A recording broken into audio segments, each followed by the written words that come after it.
Hi and welcome. My name is Julia. I'm a LinkedIn ghostwriter. I work with founders, entrepreneurs, coaches, consultants, senior leaders, and I also coach service providers on how to write their own LinkedIn content. And there's something I see over and over again, especially with the clients who I coach and writing their own content. They want to show up on LinkedIn. They know it's a platform where their target audience hangs out. But when it comes to putting together a post and hitting publish, they hesitate, they overthink their content, they question their point of view, and then they turn to AI to try and redraft their ideas and make it sound more polished. And I know this because that's what they tell me. And it's something that so many service providers struggle with, and it gets in the way of them actually showing up so that their ideal clients can find them. And so, if this is something that you're struggling with too, this audio is for you. I'm going to walk you through 5 essential mindset shifts that are going to help you build your LinkedIn visibility muscle. So let's get going. The very first mindset shift is to think about, okay, of course, this feels uncomfortable. Why? Because if you're new to posting on LinkedIn, you're literally building something in public. You're being visible in the messy part of creating content because LinkedIn is not like other platforms. On Instagram, for example, you can just create a new account from scratch. You can call it whatever you want and build your identity from there. But on LinkedIn, your content is tied to your real professional identity. And the way your personal profile works is it's built so that every time you pivot or change your professional direction, people can see what your journey's been like, which means that it feels more vulnerable because there's nothing to hide behind. And you're often also connected to people from a previous work incarnation, and you might feel especially vulnerable thinking about them looking at your content. So I'm sharing this to normalize the fact that yes, people overthink their content when it comes to LinkedIn more than they do on other platforms because they feel more vulnerable.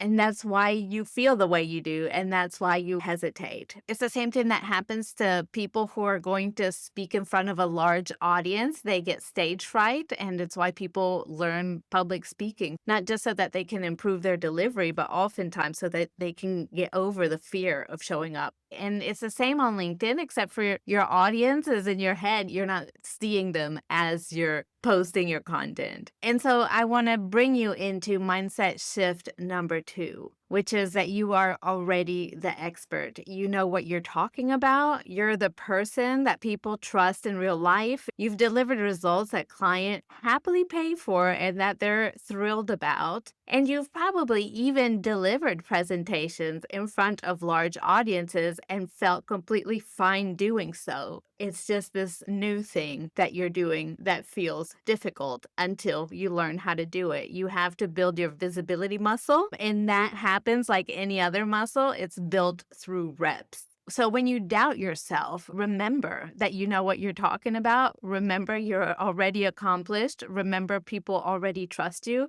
And they actually want to know what your opinions are, which brings me to mindset shift number 3. Ultimately, when you're posting on LinkedIn, it's not about you. You're building a brand for your audience. You're there to serve. And so by sharing your ideas, your opinions, your experiences, what you've tried, what you know works, this serves your audience. They're looking for answers.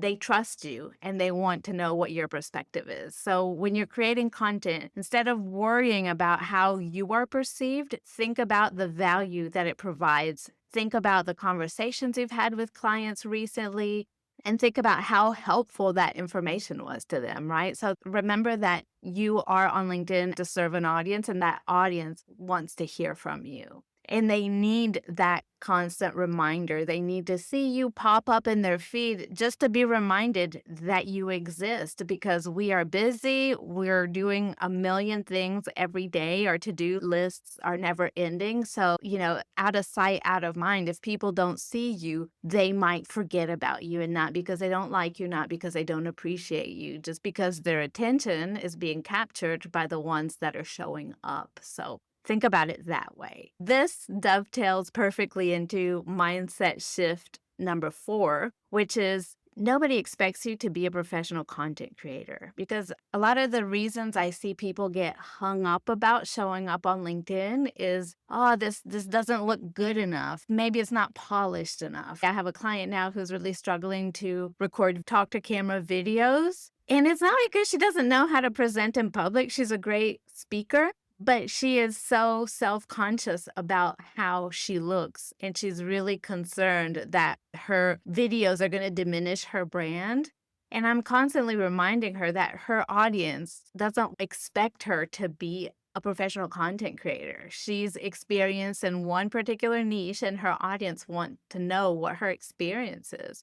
Her audience are also other professionals who are not content creators, and seeing somebody like them show up on a platform like LinkedIn, record a video and post it, that actually inspires awe in the people watching more than it does judgment. So remember that nobody expects you to be perfect at content creation. They're curious to know what you have to say, and they're curious to see how you're saying it and how you're showing up. And when you show up in ways that feel particularly vulnerable to most people, like video, people respect you more because it takes extra effort to actually get out and do that. And on LinkedIn, the majority of people who are using the platform aren't posting, right? So apart from getting more visibility, you're actually one of the few who have the courage to overcome their hesitation and post. And finally, the last mindset shift I want to leave you with today is that confidence is earned, or confidence comes from competence, meaning that creating content is like going to the gym. You're building that visibility muscle. You're putting in those reps. You're feeling shaky and wobbly. And then the more you go, the stronger and more competent you feel. And then you start getting feedback from your network saying, oh, I see you on my LinkedIn feed all the time. Or you get a DM, or somebody tells you that something that you said really hit home for them. That's when all your efforts start to click and you realize the real impact of what you're doing. Because when you're creating content, it's a lonely process. You're by yourself in front of your computer screen.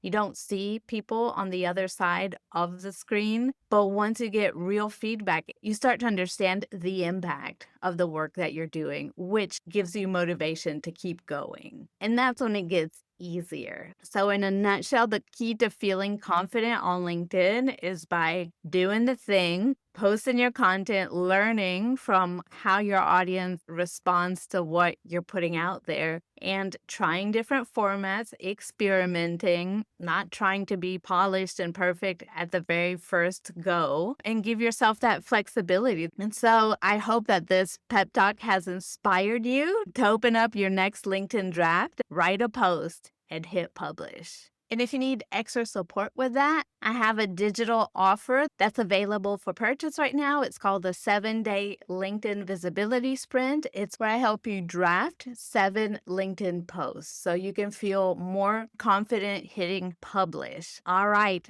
Thank you so much for listening, and I hope you have a great day. Thanks for tuning in to LinkedIn for Entrepreneurs. If you found this episode helpful, please share it on LinkedIn or on your favorite social media platform. And if you really want to make my day, leave me a 5-star review on Apple Podcasts. It helps more business owners find this show. Thanks again for listening, and I'll see you in the next one. Bye for now.